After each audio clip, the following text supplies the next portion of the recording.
What was the home life for you guys like? Home life, like I said, reiterate, I'm a wonderful mother, tried her best, had 3 sons.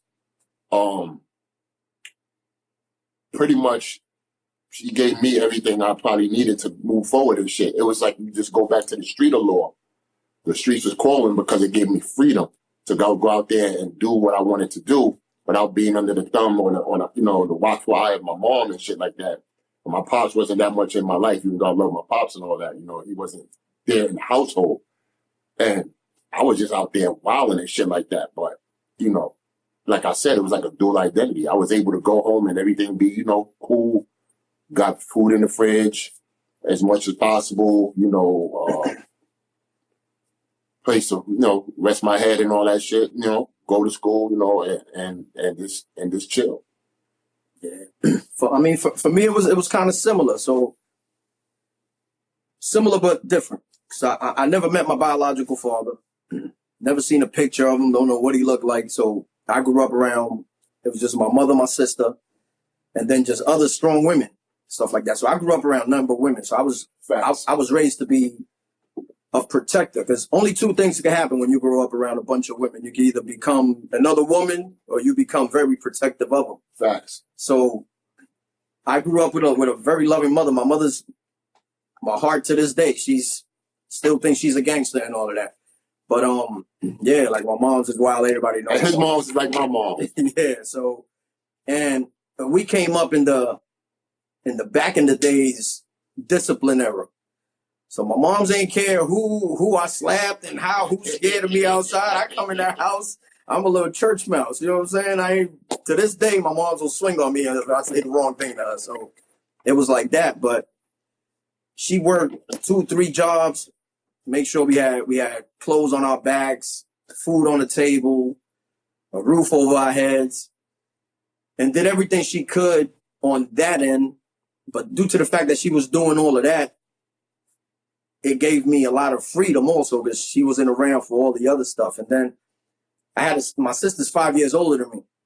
So by the time my sister hit, 16, 17, 18. Out of the house. I'm sitting out here. She want to go chill with her friends. There you go. I'm sitting in the house like, all right, as long as I go outside, I come back before everybody come. Nobody gonna know what happened. And then one thing lead to another. And like I said, once you step out on that street, man, it's none of the influences are good. Ain't nobody when you walk outside, ain't nobody gonna tell you, yo, there's a good law school where you could take a law program. You could become a doctor. Ain't nobody talking that to you. And then when you're looking outside and nobody's really paying attention to you because you're not jumping out of the BMW and you don't got the big chains and you see this guy's like, yo, I'm outside too. Like, I want to be like this guy. You know what I'm saying? I need this attention. What's up? How I get that? And then all you need to do is have a little heart. And it was on. And then at that time too, I don't know how it is right now, man, because I'm not outside. I don't want to be outside. And so all you little young boys with I'm outside, go inside, man. It's nothing outside, man. Go inside, bro. Like, for real, it's nothing outside. We not the old niggas trying to be cool at the party. Nah, for real. Like, go inside, man. It's nothing outside. So around that time, it was a mentality, because now they taking little young boys and giving them 22. You know what I'm saying? They getting 15, 20. Back in the days, right around that time, like I'm saying, like before Pataki and Giuliani, if you under 16, the most you're going to do is a little 18 months in Spofford, something like that. So at 14, 15, you want to get them stripes in the street. So you're like, I'll do anything y'all want done, let me do it. Because I'm going to get 18 months. I'll be right back out here when I'm 17 and I'm a champ. Everybody going to look at me. I ain't telling nobody. And that was the mentality, which is crazy. It's like what we were saying earlier. That sounds like it's normal to somebody from the hood. But in real life, that's not what a 14, 15-year-old should be out here thinking about and doing. You understand what I'm saying? But that's what our environment gave us. So, did you guys feel like you were searching for a male role model because of the lack of the relationship with your father? Not really, to be honest with you. For me, I felt like the freedom I had was just as fun as, I didn't really know what I was missing. I knew I was just like, my mother could, guide me and discipline me to a certain degree when I'm in the house or when I'm out.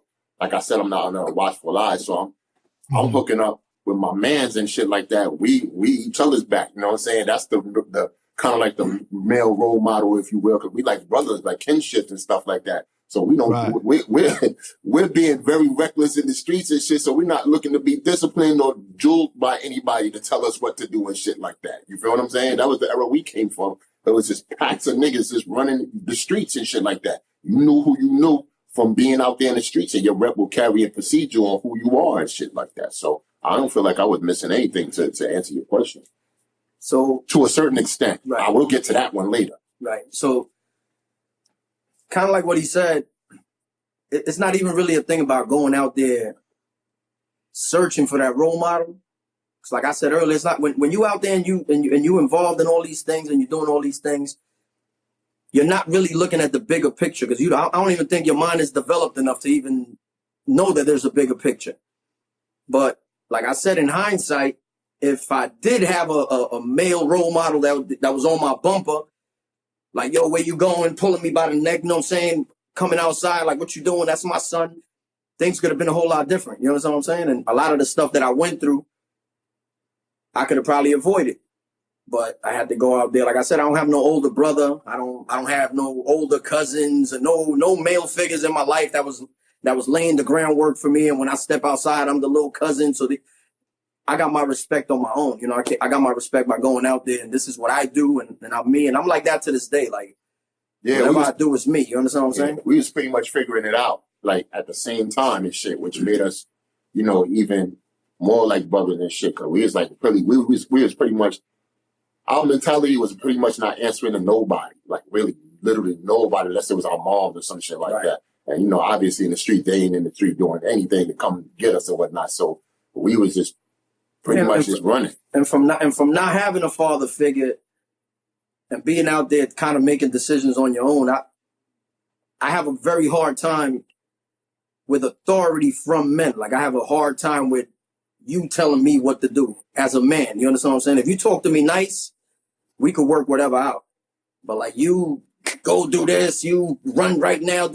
We ain't playing. We got into a lot of fights with niggas trying to tell it's not happening. Male dudes trying to get crazy. We was young.